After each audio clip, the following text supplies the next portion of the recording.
Assalamualaikum warahmatullahi wabarakatuh. Perkenalkan, nama saya Bintang Aris Nugraha dengan NIM 248201040.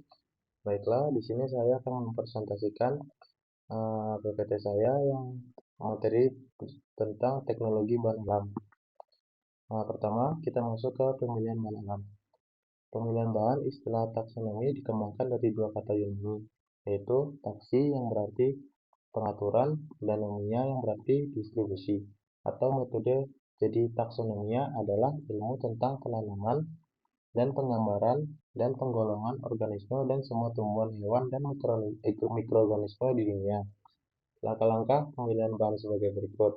Yang pertama, seleksi spesies. Yang kedua, seleksi usia. Yang ketiga, seleksi bagian tubuh. Yang keempat, seleksi lokasi dan musim. Selanjutnya, faktor-faktor yang mempengaruhi senyawa pada tumbuhan. Yang pertama, musim. Yang kedua, kadar air. Yang ketiga, intensitas paparan sinar matahari. Yang keempat, kondisi tanah, pH, alkalinitas, keberadaan senyawa makro, mikro, dan mineral lainnya. Selanjutnya, pertimbangan dalam penentuan jenis bahan, yaitu terbagi menjadi dua. Yang pertama, pengalaman penggunaan turun-temurun. Yang kedua, pengujian atau screening. Selanjutnya, penyiapan bahan pemanenan. Yang pertama, bahan baku dapat berupa keseluruhan atau bagian tertentu saja dari tanaman, seperti daun, batang, akar, dan umbi, buah, dan bagian lainnya yang disesuaikan pada satu organisme. Yang kedua, bahan baku harus sehat dan bersih, artinya tidak terkontaminasi dengan penyakit seperti bakteri, jamur, virus, serangga, dan tanaman lain, atau debu yang mungkin mengandung mineral tertentu. Sumber bahan baku terbagi menjadi dua, yaitu biota yang hidup di air atau tumbuhan secara alamiah. Yang kedua, hasil budidaya.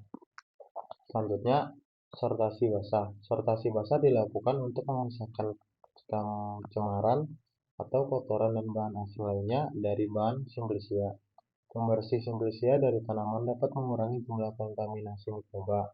Tanaman tinggi misalnya sering sekali terkotori oleh lumut yang sulit dipisahkan sehingga perlu pencemaran dalam sortasi ataupun biota yang mirip dengannya. Selanjutnya, pencucian. Pencucian dilakukan dengan air bersih, sumur pump atau air dari mata air. Simplisia yang mengandung zat mudah terlarut dalam air mengalir dicuci dalam waktu sesingkat mungkin. Setelah pencucian dilakukan pengeringan selama 1 hari untuk memudahkan perajangan. Perajangan simplisia dilakukan untuk memudahkan proses pengeringan, pengepakan, dan penggilingan. Tanaman yang baru dipanen sebelum diranjang dijemur dalam keadaan utuh selama 1 hari. Cara perancangan juga tergantung bagian atau keadaan biotanya. Contohnya alat perajang, alat 5.1, 5.2, dan 5.3. Pengertian sinar matahari kering.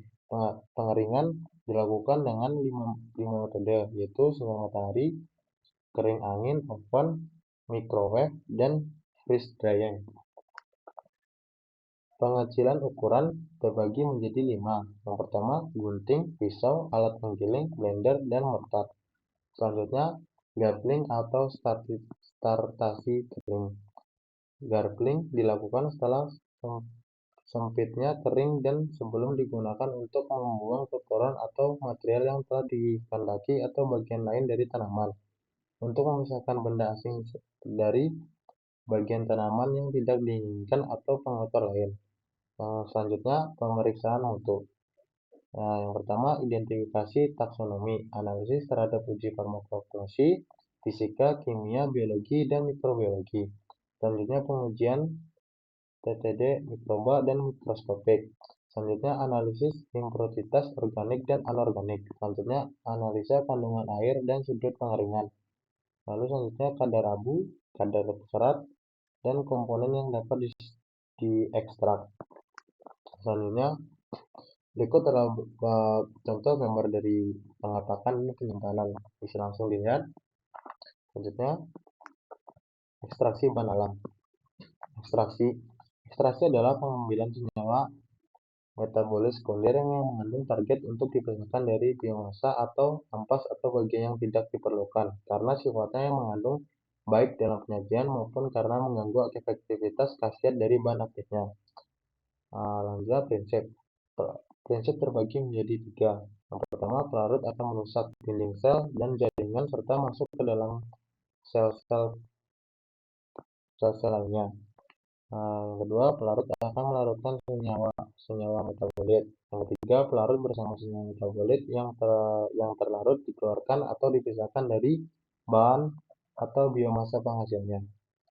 Berikut ada klasifikasinya. Klasifikasi ekstraksi secara umum merupakan suatu proses pemisahan zat aktif dari suatu padatan maupun cairan dengan menggunakan bantuan pelarut. Metodenya bisa dilihat di sini ada 7.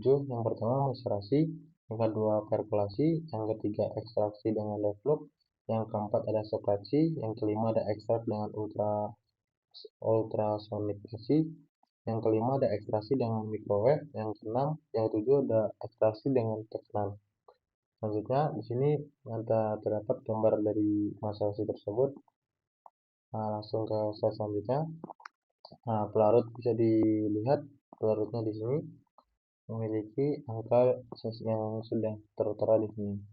Selanjutnya, evaporasi. Evaporasi adalah proses penguapan zat cair menjadi uap. Biasanya dilakukan untuk memisahkan pelarut dari larutan atau memekatkan zat terlarut. Berikut adalah gambarnya. Lanjut ke slide berikutnya. Mungkin hanya itu yang bisa saya perhatikan. Jika ada salah dan kata, saya mohon maaf. Saya akhiri dengan Assalamualaikum warahmatullahi wabarakatuh.